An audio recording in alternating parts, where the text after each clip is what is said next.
Like करिए, subscribe करिए, bell icon दबाना बिल्कुल मत भूलिए। नॉर्मल है।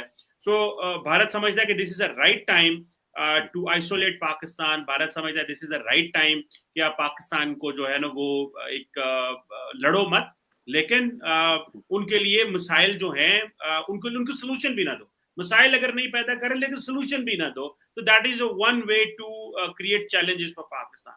इस सारी ये I am giving you a perspective that is coming from Pakistan की तरफ से मैं आपको पर्सपेक्टिव दे रहा हूँ। So keeping in that mind and looking India mindset, क्योंकि आप बड़े अच्छे से समझते हैं, what do you think? What are the prospects of the peace between both the countries and for the region as well? Cheema साहब, तीन बातें हैं इसमें। पहली बात तो ये चीमा साहब कि इंडिया ने पाकिस्तान को आइसोलेट नहीं करा, पाकिस्तान ने खुद को आइसोलेट करा, इंडिया ने उसका फायदा उठाया। इंडिया टुक एडवांटेज, पाकिस्तान आइसोलेटेड इटसेल्फ। बात यह है कि अगर आप सऊदी अरब से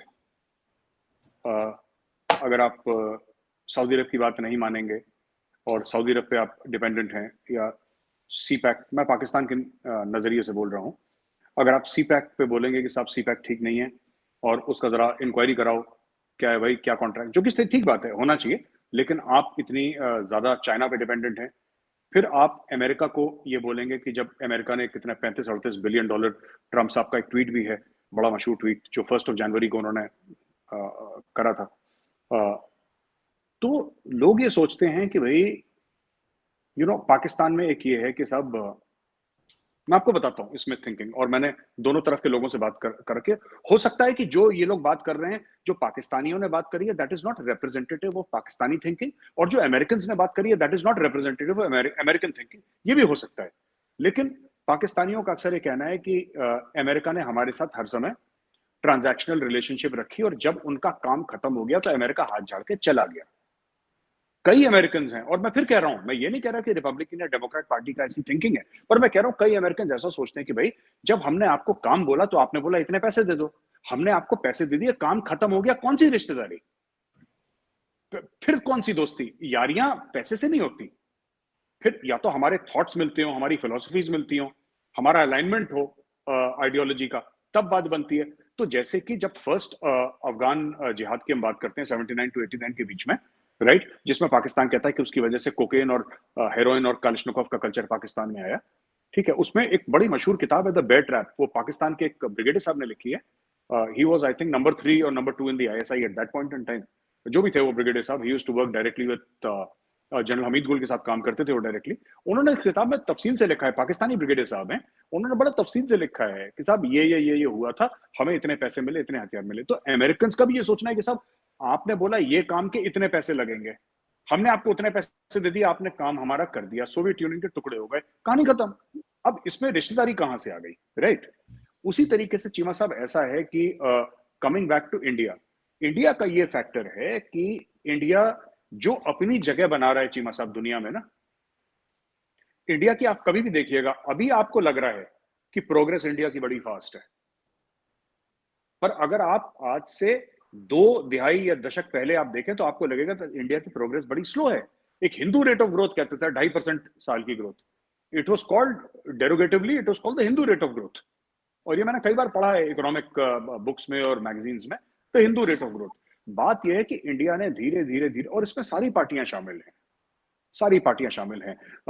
नरसिम्हा राव जी प्राइम मिनिस्टर थे, डॉक्टर मनमोहन सिंह साहब फाइनेंस मिनिस्टर थे, तब इंडिया में लिबरलाइजेशन, और इंडिया ने उस चीज पे बिल्डअप करा। मोदी जी ने क्या करा है कि जो आप बात कर रहे हैं ना कि 2014 में उन्होंने इनवाइट करा, फिर मोदी जी ने इंडियन इकोनॉमी और इंडियन डिप्लोमेसी में स्टेरॉइड्स डाल दिया। उन्होंने ये करा, जो स्पीड पहले 50 की चल रही थी वो 200 की चल रही है, फर्क सिर्फ इतना है। He is just able to do the same thing much better, much faster, with more concrete delivery. और कुछ इनोवेशन भी है, कुछ प्लानिंग भी है, जैसे उज्ज्वला योजना है या फिर स्किल इंडिया है, ये काफी सारी चीजें भारत के लिए लाए। अब मैं आता हूं आपके उस क्वेश्चन पे, जब आपने बोला कि साहब एक बार वो आ गए तो उन्होंने बोला कि पाकिस्तान को हम आइसोलेट। देखिए मैं आपको बताता हूं, जब इमरान खान ने बोला ना कि हम पाकिस्तान भारत से तब तक बात नहीं करेगा जब तक 370-35 से भारत वापस नहीं लेता, और एक बार ने कई बार कमेंट करा, और फिर वही शहबाज शरीफ साहब की कैबिनेट ने भी यही बात बोली कि हम बात नहीं करेंगे। इंडिया में काफी लोग हैं जो इससे बड़े खुश हो गए, क्योंकि इंडिया में एक खास तबका है जो कि बड़ा पावरफुल है, जो चाहता है कि ये चले, आप मत बात करें। और जो तारड़ साहब ने बात बोली, तारड़ साहब ने गलत बात नहीं बोली, he was right on the button. बात यही है जो तारड़ साहब कह रहे हैं, what he said was absolutely correct. यहां पे लोग ऐसे कई सारे हैं जो कहते हैं कि ठीक है, हम 100 साल तक 370-35 से नहीं हटाएंगे, आप 100 साल तक बात मत करो। बिकॉज कहीं ना कहीं इंडिया फील्स की what can Pakistan bring to the table. ये भी बात ठीक है कि जो तारड़ साहब ने बोली थी कि अ prosperous and stable neighbor is in any countries. Why talk about India? It is China के इंटरेस्ट में है, रशिया के इंटरेस्ट में, अमेरिका के इंटरेस्ट में। अमेरिका को कितनी प्रॉब्लम हो रही है वहां पे मेक्सिको में, जो ड्रग वॉर्स होते रहते हैं, अमेरिकन बेचारे परेशान हो जाते हैं। डोनाल्ड ट्रम्प ने तभी तो बोला था मैं वॉल बनवाऊंगा, क्यों? वो ठीक है, वो एक तरीका था उनका, लहजा था बोलने का, लेकिन fact of the matter is कि परेशान थे।